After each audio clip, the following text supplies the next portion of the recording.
Salut et bienvenue sur cette vidéo EBIT. Ici, on parle économie-finance, bourse, investissement, trading et tout ce qui est lié à ces domaines en toute légalité. Top, c'est parti!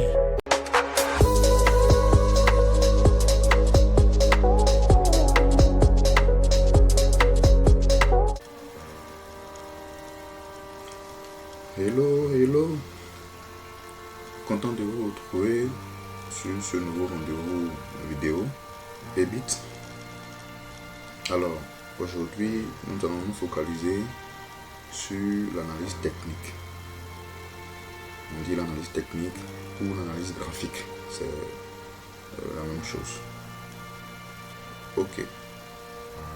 À la BRVM, beaucoup se focalisent uniquement sur l'analyse fondamentale, donc qui consiste à étudier n'est-ce pas, les différentes sociétés cotées à partir de leurs agrégats comptables et financiers, à partir, n'est-ce pas, de leur stratégie, et établir certains ratios boursiers et financiers. Donc la plupart des personnes se limitent à cela, à l'analyse fondamentale. C'est pas mauvais, c'est même bien. Mais nous pensons que l'analyse technique a sa place. C'est un outil supplémentaire pour pouvoir finir nos décisions d'investissement.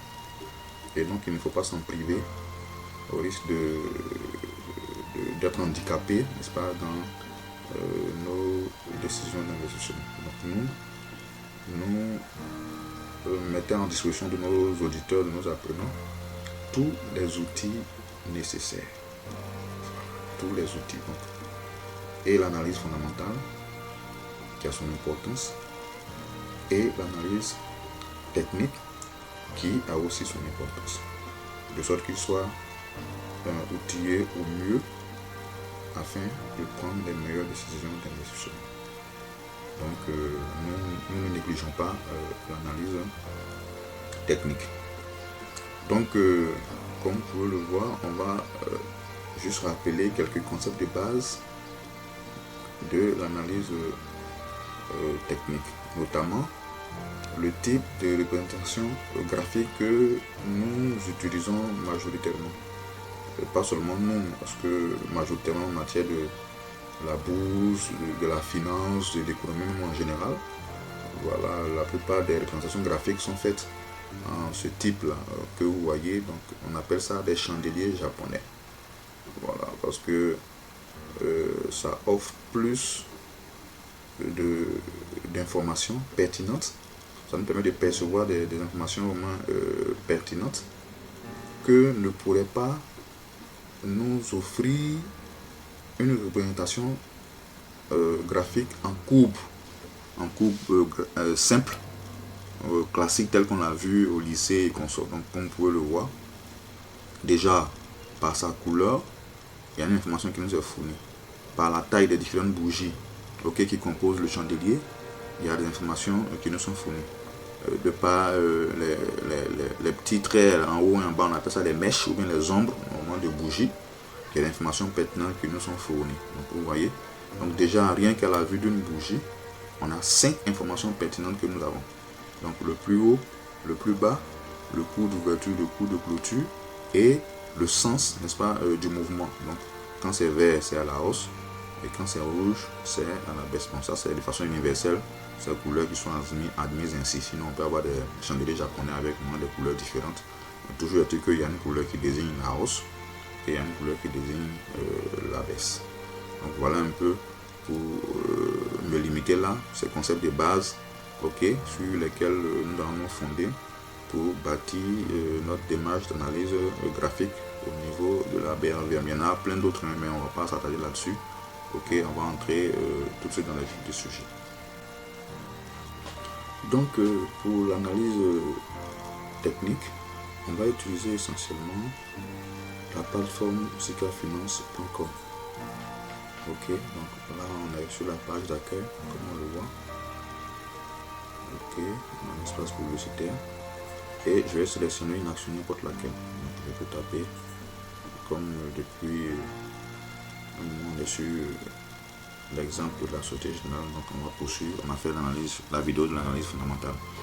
sur le cas de la Société Générale. Donc on va poursuivre l'analyse technique aussi sur le cas de la Société Générale pour une certaine cohérence. Donc là je tape initial, j'ai OK, ça apparaît, c'est donc je valide sur le clavier de mon ordinateur. OK, ça s'affiche. OK, l'espace publicitaire, je descends l'ascenseur. OK, voilà les différentes rubriques qui sont affichées. Donc pour l'analyse, la vidéo sur l'analyse fondamentale, on avait plus utilisé les autres rubriques, notamment coûts, actu, analyse des conseils, société, historique, secteur et consorts. Mais pour l'analyse technique, on va essentiellement utiliser la rubrique graphique. Donc comme vous pouvez le voir, il y a un graphique sommaire, n'est-ce pas, qui est affiché ici. Mais ce sommaire, c'est limité en fait dans le temps, donc c'est pas complet. Voilà, donc c'est juste pour un aperçu rapide, OK, de l'évolution du cours de bourse. Mais pour approfondir l'analyse technique, on va aller dans la rubrique graphique. OK, donc je clique là-dessus. OK, donc je descends l'ascenseur. Et voilà la représentation graphique de la Société Générale Côte d'Ivoire. Donc par défaut, ça a affiché, le graphique a affiché en courbe. OK, donc mon premier réflexe, c'est de changer la représentation graphique. OK, changer. Donc on a plusieurs types de représentation graphique. Donc on a R, on a bar chart. OK, mais nous c'est OK, la représentation graphique en bougie japonaise qui nous intéresse. Donc je clique sur bougie japonaise, on voit que ça a changé. OK, là je vais paramétrer le graphique. Donc là par exemple je viens mettre sur une période de 10 ans. OK, et puis je change le time frame, je mets un time frame hebdomadaire. Voilà, parce que chaque bougie représente une unité de temps, donc on appelle time frame en anglais. OK, donc voilà la représentation graphique qui est faite. J'avais déjà fait une étude là-dessus, donc avec les différents tracés, mais je vais vous expliquer tous ces détails. Donc je peux zoomer et pour agrandir. OK, par là je peux zoomer. Voilà, donc les bougies sont un peu plus visibles, mais l'horizon de temps se rétrécit. Plus je zoome, donc c'est évident, l'horizon de temps se rétrécit. Donc là, je suis plus sur le dernier mouvement, n'est-ce pas, en cours, non, ce qui est récent. Par contre, si je dézoome, voilà, si je dézoome, là, on voit que l'horizon de vue est encore plus large, donc on peut aller même jusqu'à 10 ans, 15 ans en arrière seulement. Voilà, donc voilà, je vous montre quelques outils, comment l'utiliser. Donc là, ça peut mettre en plein écran. OK, mettre en plein écran, pour avoir un peu plus large. OK, donc je clique sur échappe pour revenir.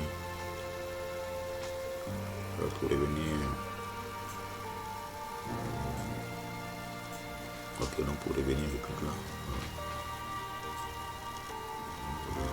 OK, on peut dézoomer encore pour que l'horizon soit encore plus large, comme au départ on avait montré. Voilà, donc on voit les différentes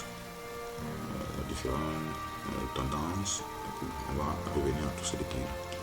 Donc une fois que le graphique il est affiché, on a paramétré.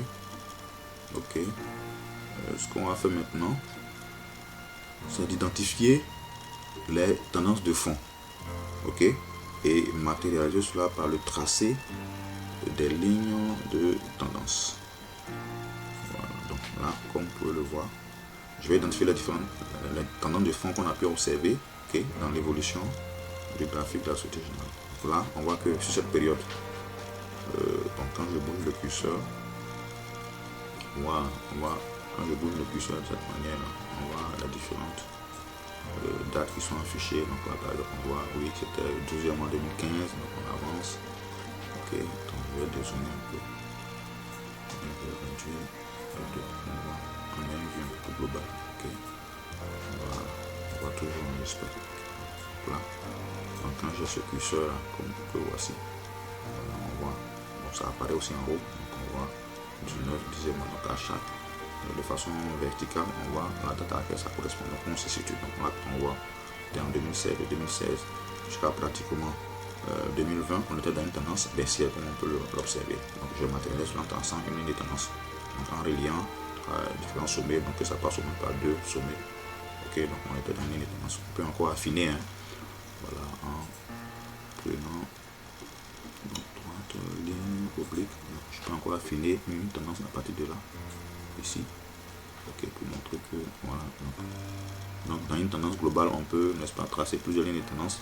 OK, peut-être que ce soit plus rapproché du graphique ou bien truc, donc c'est toujours faisable. Donc là je peux changer la couleur, on va l'autre j'avais mis en bleu, j'ai mis encore en bleu. Donc, voilà. Voilà, j'ai tracé encore une tendance encore plus rapprochée. Donc on va agrandir un peu le trait. Okay.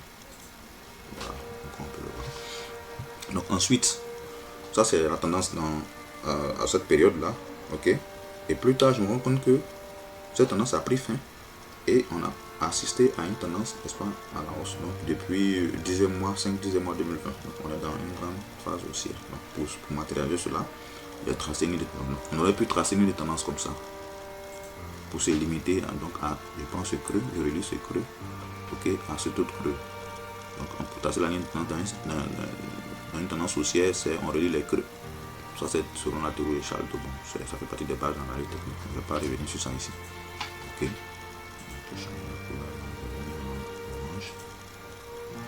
Ok. Là, vous voyez que il y a deux creux que j'ai reliés pour former une tendance. Mais on se rend compte que c'est insuffisant. Pourquoi? Parce qu'arrivé ici, on se rend compte que la ligne de tendance s'éloigne même du graphique. Donc du coup, pour nous, cette ligne de tendance, même si elle a été bien tracée, passant évidemment par au moins 2 points, mais elle n'est plus pertinente pour nous. Donc du coup, par rapport au mouvement actuel, on va chercher à tracer, ok, des lignes de tendance plus proches, plus rapprochées du graphique, pour que ce soit encore plus pertinent pour nous. Donc vous voyez, comme vous avez pu le voir, donc ici j'ai tracé une ligne de tendance, ok, qui relie, n'est-ce pas, les creux pour être encore plus d'actualité par rapport au mouvement présent dans lequel nous sommes. Donc voilà, j'ai relié aussi les différents sommets, donc on fait partie d'une tendance en haut. Donc on voit que on est dans une sorte de canal dans lequel, n'est-ce pas, évolue le graphique, n'est-ce pas, de la sortie journal. Donc on a la tendance qui a été identifiée et elle a été matérialisée, n'est-ce pas, par les tendances que nous avons tracées. Maintenant, après cela, on va identifier aussi les niveaux clés.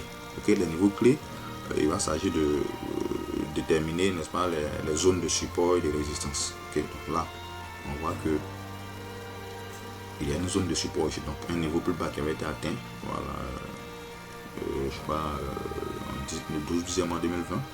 Ok, donc on marque là un peu comme un niveau bas historique. On marque. Ok, on appelle ça ATL, donc all time low, donc le niveau le plus bas atteint historiquement. Pareillement, il y a des ATH aussi, donc le niveau le plus haut est atteint historiquement. Je pense qu'on est actuellement à un ATH, donc all time high. Donc on peut voir ça ici. Ok, on va marquer ces différents niveaux là, donc ils sont matérialisés par des sommets significatifs. On va essayer de les marquer. Donc là, j'ai tracé une horizontale pour vous montrer. Donc on vient là. Cette fois-ci, on ne prend pas droite au oblique, mais on prend droite horizontale. Donc là, je vais montrer un exemple. Là, par exemple, je peux marquer aussi ce niveau-là. Donc, je clique dessus. Ok.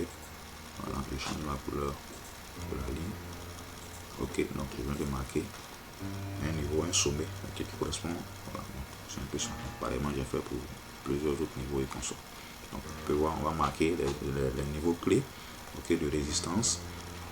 Du moins de résistance en haut, de support en bas, ainsi de suite. Voilà. Donc, ça, c'est déjà un bon point. Maintenant, après, on va se concentrer sur le présent. Voilà. C'est vrai que les mouvements passés vont nous permettre de bien comprendre le mouvement présent dans lequel nous sommes.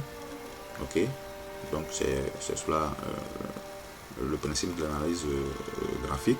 Donc on va se baser sur l'historique des mouvements pour pouvoir mieux apprécier, n'est-ce pas, l'actualité des mouvements dans lesquels nous sommes, pour pouvoir mieux comprendre et pouvoir faire des anticipations. Donc on ne fait pas de prédiction, on n'est pas des devins, mais on fait plutôt on prévoit, donc des prévisions.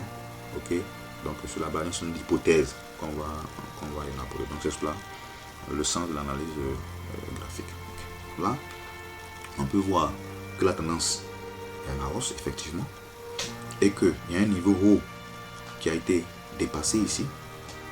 Il y a un niveau haut qui a été dépassé. Donc là, j'ai tracé ça sous forme de zone, en fait, parce que bon, il faut apprécier, n'est-ce pas, les zones, les supports de résistance, plus sous forme de zone, c'est plus pertinent que sous forme de ligne simple. Donc là, on voit qu'il y a un haut qui a été cassé ici, à la date du 24 6e mois 2024. Ok, donc la résistance ici a été cassée, le graphique il est monté et après il a fait une correction baissière, ok, venu buter sur la zone de résistance ici et il a fait encore un bond aussi. Ok, Ok, donc là on voit que à la base ici cette zone était une résistance. Donc on s'attendait à ce que le graphique vienne buter et qu'il redescende, comme on a pu l'observer ici. Mais à une deuxième tentative, il a pu casser cette zone de résistance. Ok, donc du coup, cette zone de résistance, regarde ce qui va se passer. Elle a été cassée. Le graphique il est monté plus haut. On s'attendait à ce qu'il poursuive. Mais au contraire, il a fait une correction baissière et il est venu buter encore sur cette zone qui était auparavant une zone de résistance. Mais elle se transforme maintenant en une zone de support qui résiste, n'est-ce pas, au mouvement baissier et l'empêche de descendre plus bas que cette zone. Donc, on appelle ça un SF flip, c'est-à-dire qu'un changement, la résistance se transforme en support. Ok, pour, je vais dire, propulser, n'est-ce pas, le mouvement vers la hausse. Donc voilà, on a assisté ici à un SF flip. Un SF flip. Donc là, c'est bon, enfin, on ne va pas entrer dans ces complexités là au niveau de l'analyse technique, ça on le fait ça au niveau des produits financiers dérivés à l'international. Donc ici on a la BRVM, on n'est pas dans forcément toutes ces complexités là. Voilà. Donc, on a toute une autre formation pour ce volet. Là on va rester dans le domaine un peu basique, un peu plus simple. Pour ne pas vous embrouiller. Donc voilà, donc ça c'est quelque chose de remarquable à noter. Okay? Donc dès lors le graphique il est en hausse. Et là on voit il y a un point de contact ici avec la trendline, donc la ligne de tendance qui va vers le haut ici. Donc comment est-ce qu'on va apprécier l'actualité récente à ce niveau? Donc on est dans une logique haussière, ça c'est important. On est dans une logique haussière, c'est important.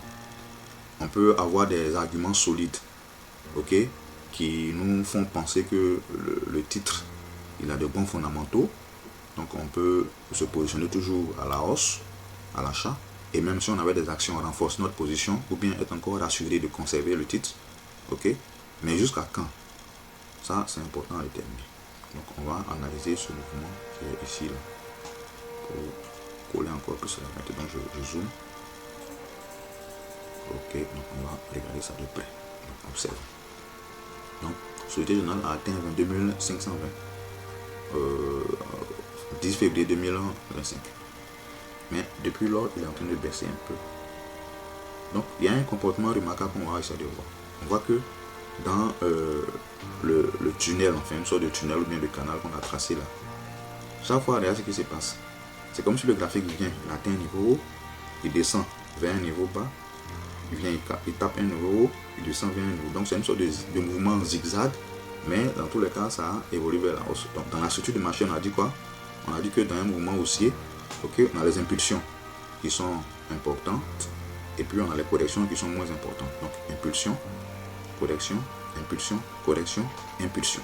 On voit que on a successivement ces mouvements-là qui nous démontrent qu'on est encore dans le mouvement haussier. Donc selon la cellule de Taldo, la théorie de Charles Dow, dans une tendance haussière, les sommets sont de plus en plus hauts et les creux sont de plus en plus hauts également. Donc c'est ce qu'on observe ici. Donc on a une impulsion, donc un higher high, un higher low, higher high, higher low, higher high, higher low, donc haut de plus en plus haut, bas, donc ainsi de suite. Donc pour comprendre ces structures du marché, voilà, on a vu ça aussi dans le cours, la structure du marché est importante de l'identifier. Donc on voit que là, il y a eu ce point de contact. Donc possiblement, le graphique est en train de faire une correction baissière qui peut venir jusqu'à ici, quelque part comme ça, avant maintenant de reprendre l'impulsion haussière. Donc si on veut se positionner ici à l'achat, on peut ne pas avoir tort parce qu'on a étudié les fondamentaux, on trouve que les fondamentaux sont intéressants. Effectivement, on l'a fait. On a estimé que selon la méthode, n'est-ce pas, basée sur les performances et les prévisions de croissance, la Société Générale est effectivement sous-évaluée. Donc, comment il y a une marge de progression. Certes, mais l'analyse technique va nous permettre de savoir quel est le timing pour pouvoir entrer effectivement en position. Ce que l'analyse fondamentale ne nous permet pas de percevoir. Et donc, je tiens à le rappeler, c'est important. On ne fait pas l'analyse technique de façon isolée. On combine cela toujours à l'analyse fondamentale. Ça, c'est important à noter. Donc, on ne se base pas uniquement sur l'analyse technique. On ne se base pas uniquement non plus sur l'analyse fondamentale. Mais on associe les deux. Parce qu'il y a des choses pertinentes que l'analyse technique nous permet de percevoir qu'on n'aurait pas pu percevoir en se basant uniquement sur l'analyse fondamentale. Et vice versa. Donc, les deux mains se lavent, les deux s'entraident. Donc, nous, comme on veut se donner le maximum de chances de réussir, donc on ne va pas se priver d'un outil pour ne pas aller handicaper. Donc Ouais, c'est important à noter. Donc le timing, les fondamentaux me donnent le OK, c'est bon, on peut acheter. Mais à quel timing il faut que j'entre en position achat? Et quel niveau de risque raisonnable je peux prendre par rapport à cette ligne d'investissement que je vais faire? Donc ça, c'est important à noter. Donc là, on voit que on est en hausse 7, mais on est dans une phase de correction baissière qui peut venir jusqu'à ici. Et si d'aventure le graphique descendait jusqu'à venir même à ce niveau, n'est-ce pas, de résistance historique, mais qui s'est transformé en niveau de support pour la circonstance, ok, comment est-ce qu'on pourrait apprécier cela? Ça, c'est important à savoir. Donc, on voit la ligne de tendance qui est là. Donc, si le graphique descend jusqu'à casser cette ligne de tendance là, attention, on va dire danger. Parce que c'est possible que ça remette en cause la tendance haussière dans laquelle nous sommes. Mais si d'aventure, il descend jusqu'à peut-être juste un point d'impact au niveau de la ligne de tendance et puis il rebondit, on va être conforté parce qu'en ce moment, on va analyser ce mouvement-là comme une simple correction, ok, qui va par la suite, n'est-ce pas, donner lieu à l'impulsion haussière, ok, pour poursuivre la tendance haussière dans laquelle nous sommes inscrits. Donc, il y a ces hypothèses-là déjà à évoquer et à observer, ok, de près ce que le graphique va faire. Donc, c'est un peu comme si on émettait des hypothèses de configuration qu'on veut voir, qu'on aimerait voir, et donc selon que telle hypothèse se vérifie, donc on est amené à prendre telle ou telle décision. Donc c'est un peu comme ça qu'on procède pour l'analyse technique. Donc là, on va observer jusqu'à où ce mouvement-là pourrait partir avant maintenant de nous permettre de nous positionner en position achat.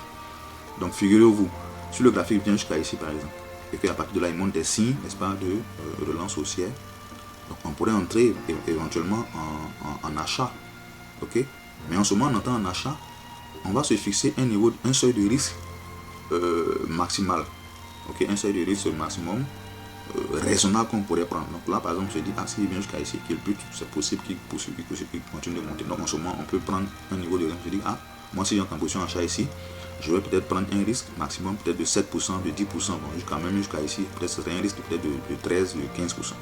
Donc au cas où le graphique il descendait, moi voici le seuil maximum de risque que moi je suis prêt à prendre pour cette position. En me fixant bien sûr un relatif de profit au moins 2 fois le seuil maximum de risque que je m'étais fixé. Bon, tout ça, on voit tous ces détails là dans la partie gestion des risques, gestion du capital, c'est pas dans notre masterclass. Voilà, donc on va pas t'attarder sur ça dans cette vidéo là, mais c'est juste pour voilà, vous présenter en fait tous ces éléments pertinents dont on pourrait tenir compte. Ok, voilà, donc cette zone là pourrait être vraiment prise pour nous comme au cas où le scénario, ok, qu'on envisageait ne se réalisait pas et que c'est plutôt le scénario pessimiste qui se réalisait puisque le marché est souverain. Donc voilà le seuil de risque maximum qu'on veut se fixer. Mais imaginez pour quelqu'un qui rentre ici déjà en position achat, sans chercher à tenir compte, n'est-ce pas, du risque. Pour lui, il est obnubilé seulement par le gain. Il ne sait pas que pour chaque position qu'on prend, il y a un risque qu'on encourt justement. Voilà. Donc du coup, la personne est ici en achat. Et après, c'est le scénario pessimiste qui se produit, le graphique descend jusqu'à, il vient casser ce niveau et puis il continue de descendre encore. Et la personne, elle compte sur la chance, elle confie son sort au hasard. Et puis elle espère que oui, ça va remonter d'un moment à l'autre. Il y en a même qui disent non, quand ça baisse là, c'est là maintenant, il faut entrer en position pour renforcer ses positions.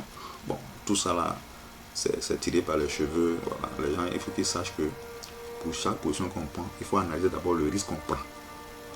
Est-ce qu'il est raisonnable? Sinon, on attend. Maintenant, si on est dans une zone quand même qui offre un niveau de risque quand même assez raisonnable, ok, du coup, on peut se positionner tout en envisageant un profit quand même, voilà, selon la configuration, qui soit un peu intéressant et qui soit au moins le double, n'est-ce pas, voilà, sinon le triple, le quadruple, n'est-ce pas, du risque qu'on prend. Donc ça, c'est en gestion des risques et en gestion de, on appelle le money management, c'est des notions très importantes. Donc on pourrait développer plus tard dans d'autres vidéos, bien au moins rendez-vous à notre masterclass pour pouvoir maîtriser tous ces aspects. Okay. Donc la personne entre ici en achat et le scénario pessimiste se produit et le graphique descend. Pendant que ça descend, la personne est en train de perdre en argent, donc 6%, 10%, 9%, et ça continue de descendre 15%, la personne perd.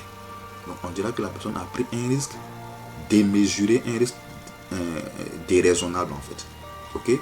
Et quand c'est comme ça, il ne faut pas persister dans son erreur, il ne faut pas se dit que oui, on doit forcément avoir raison, coûte que coûte, alors qu'on est en train de s'enfoncer dans le trou. Donc il vaut mieux couper la position au plus vite pour éviter de perdre tout son bras. Mieux vaut avoir le doigt coupé que tout le bras coupé. Donc il y a des gens, ils n'ont pas conscience de tout ça et ils persistent dans leur erreur. Donc ça, c'est le comportement par rapport. Donc à la base, il aurait fallu mesurer le niveau de risque qu'on est prêt à supporter au cas où le scénario pessimiste se produisait. Donc là, ça fait peut-être de là à là, ça fait un risque pratiquement de tous les 15% des consommateurs. Par contre, la personne qui serait entrée ici en position, là, si elle attendait par exemple que le graphique descende jusqu'à ici pour un point d'impact et qu'elle entre ici en position, donc on voit qu'elle va prendre un risque moindre. Elle va prendre un risque moindre pour un objectif de profit plus important que la personne qui serait rentrée ici. Vous voyez. Donc le timing est très important et il faut trouver le niveau clé qui permet de minimiser au mieux, qui permet de minimiser les risques et d'optimiser le profit. Donc c'est cela le sens de l'analyse technique et c'est très important vraiment à savoir. Donc pour récapituler, quand on est venu sur le graphique, on l'a paramétré pour que ça apparaisse en général japonais. On a commencé d'abord à identifier les tendances et on a matérialisé par le tracé des lignes de tendance. On a déterminé les zones de support et de résistance significatives. Voilà, on les a marquées et ça nous a permis vraiment de mieux comprendre, n'est-ce pas, l'évolution des graphiques. Et par la suite, on s'est rapproché, n'est-ce pas, du graphique selon l'actualité du moment présent. Et on a tracé encore les lignes de tendance pour identifier la tendance de fond dans laquelle nous sommes inscrits. Donc à travers ces lignes de tendance qui relient les creux, qui relient les sommets.